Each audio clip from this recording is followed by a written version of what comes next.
Assalamualaikum warahmatullahi wabarakatuh. Perkenalkan, nama saya Komalasari dari kelas 4H di 3 akuntansi di Politeknik Harapan Bersama Kota Tegal. Di sini saya akan mempresentasikan tentang aksioma manajemen keuangan. Pertama-tama, kita harus tahu dulu dong aksioma itu apa. Pengertian aksioma manajemen keuangan itu sendiri adalah pernyataan-pernyataan yang berlandaskan pada kenyataan dan biasanya sesuai dengan keadaan manajemen keuangan. Aksioma yang dimaksudkan dalam hal ini merupakan suatu pernyataan yang mempunyai dasar kebenaran atau sudah terbukti kebenarannya. Apa saja sih prinsip dari aksioma manajemen keuangan? Nah, prinsip dari manajemen keuangan tersebut ada 10. Yang pertama, the restriction trade-off. 2, time value of money. 3, cash not profit is king. 4, instrumental cash flow count. 5, the cost of competitive market. 6, efficient capital market. 7, the agency problem. 8, tax based business decision. 9, all risk is not equal. 10, ethical dilemmas are everywhere in finance. Nah, di sini saya akan memaparkan 10 prinsip aksioma manajemen keuangan tersebut. Yang pertama adalah risk-return trade-off. Pernyataan yang menunjukkan adanya pertukaran antara resiko dan racun. Suatu tuntutan konsekuensi dari sebuah sebab. Prinsipnya adalah semakin tinggi resiko suatu pekerjaan, maka racun yang diperoleh harus semakin besar. Maka sering muncul pernyataan high risk, high return yang merujuk pada kompensasi yang besar akibat pekerjaan yang dilakukan beresiko tinggi. 2, time value of money. Nilai waktu uang yaitu menerima sejumlah uang jumlah uang di waktu sekarang lebih baik daripada menerimanya dengan jumlah yang sama di masa yang akan datang. Hal ini berkaitan dengan nilai uang yang semakin lama semakin menurun akibat terjadinya inflasi. Penurunan nilai uang inilah yang menjadi salah satu dasar munculnya bunga dalam bank. Sebagai bentuk antisipasi agar nilai uang yang akan datang tidak menurun dari nilai uang yang sekarang. Di samping inflasi, yang perlu dipertimbangkan adalah risiko bahwa rentang waktu antara sekarang dan yang akan datang akan banyak terjadi peristiwa yang tidak dapat diduga, di mana setiap peristiwa akan memiliki konsekuensi yang berbeda dan di dalamnya terdapat berbagai macam resiko yang dapat merugikan dan menghilangkan kesempatan untuk memperoleh sejumlah uang. Ketidakpastian situasi inilah yang perlu diwaspadai, sehingga jika ditawarkan apakah sejumlah uang yang akan kita terima sekarang atau tahun depan, maka lebih baik menerimanya sekarang dengan jumlah yang 3. Cash not profit is king. Dalam pepatah lama dikatakan profit is queen, but cash is king. Dalam banyak kasus, para pengusaha sering menjadi repot mengurus bisnisnya dikarenakan kesulitan keuangan di tahun berikutnya. Padahal menurut catatannya, laba yang diperoleh selalu meningkat. Usut punya usut, setelah diteliti, ternyata keuntungan yang diperoleh perusahaannya hampir semuanya dalam bentuk piutang yang tingkat likuiditasnya tentu kalah dibandingkan kas. Kesulitan yang dialami oleh banyak pebisnis salah satunya disebabkan karena mereka terlalu fokus pada laba dan mengabaikan aliran kasnya. Pebisnis yang terlalu memfokuskan laba adalah pebisnis tipe pedagang sulit berkembang, sedangkan pebisnis yang cermat akan menyelaraskan aliran kasnya. Mereka ini termasuk pebisnis berjiwa entrepreneur, bukan pedagang yang mencari keuntungan untuk jangka pendek.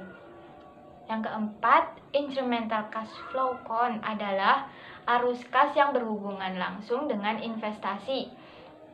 di mana pengambilan keputusan yang dilakukan berdasarkan pertimbangan adanya pertambahan kas jika suatu proyek dikerjakan ataupun mempertimbangkan dampak yang terjadi terhadap kondisi keuangan kas suatu proyek diterima dan pada saat proyek tidak diterima untuk dikerjakan.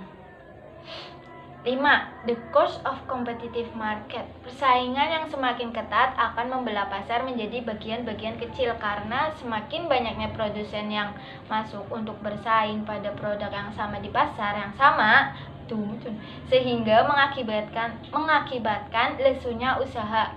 Kondisi ini mengisyaratkan bahwa tidak selamanya laba dapat diperoleh dengan jumlah yang besar.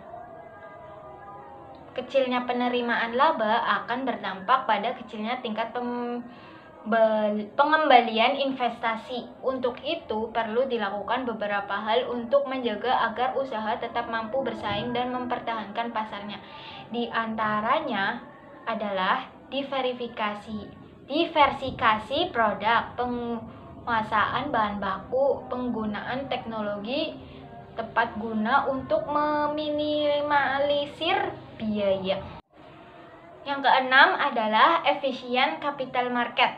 Capital market atau pasar modal yang efisien adalah pasar modal di mana perusahaan memiliki gerak yang cepat dan harga yang tepat pula. Aktiva finansial yang diperjualbelikan mencerminkan seluruh informasi yang ada dan dapat menyesuaikan diri secara cepat terhadap informasi baru. Efisiensi pasar modal dinilai melalui keberhasilannya dalam menggabungkan dan menyelaraskan informasi. 7. Agency problem. Masalah keagenan terjadi antara para manajer dengan pemegang saham, di mana para manajer diberikan untuk mengelola perusahaan dan memberikan keuntungan dari semua aktivitas bisnis perusahaan, agar para pemegang saham mendapat keuntungan dari keuntungan perusahaan tersebut. Masalahnya adalah manajer tidak akan bekerja untuk para pemegang saham jika tidak selaras dengan kepentingan mereka.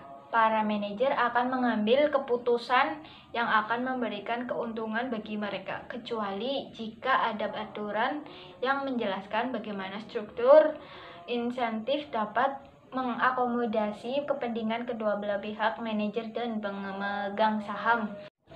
8. Tax bias business decision, yaitu pertimbangan pajak yang dijadikan landasan pengambilan keputusan terhadap suatu aktivitas bisnis. Untuk itu, yang perlu diperhatikan dalam manajemen keuangan adalah segala keputusan dan perhitungan haruslah setelah dipotong pajak. Artinya, jangan hanya melihat harga dari suatu produk yang dapat diterapkan pada sebuah wilayah lebih menguntungkan, tetapi lupa bahwa harga itu belum dimasukkan komponen pajak. 9. All risks is not equal. Setiap usaha memiliki resiko yang berbeda. Untuk itu, perlu melakukan investasi usaha pada bidang-bidang yang berbeda untuk mengantisipasi terjadinya resiko yang mengakibatkan kolapsnya sebuah usaha. 10. Ethical dilemmas are everywhere in finance. Etika merupakan nilai-nilai normatif yang harus dilekatkan pada sikap seseorang dimanapun dia berada. Namun demikian, sering terjadi dilema di tengah-tengah aktivitas bisnis yang dilakukan. Hal ini karena adanya kepentingan-kepentingan tertentu pada setiap diri individu. Untuk itu, pada setiap perusahaan selalu ada aturan nilai universal yang sering disebut budaya perusahaan sebagai bentuk dan upaya perusahaan mengarahkan karyawannya agar memegang teguh nilai-nilai yang baik. Kesalahan etis walaupun dapat dimasukkan, tetapi akan dapat juga membunuh karir seseorang karena biasanya pelanggar etika akan mendapat hukuman sosial disebabkan pelanggaran etika merupakan pertaruhan integritas yang dibutuhkan sebagai nilai budaya perusahaan. Sekian presentasi dari saya, kurang lebihnya mohon maaf. Bila taufiq wal hidayah. Wassalamualaikum warahmatullahi wabarakatuh.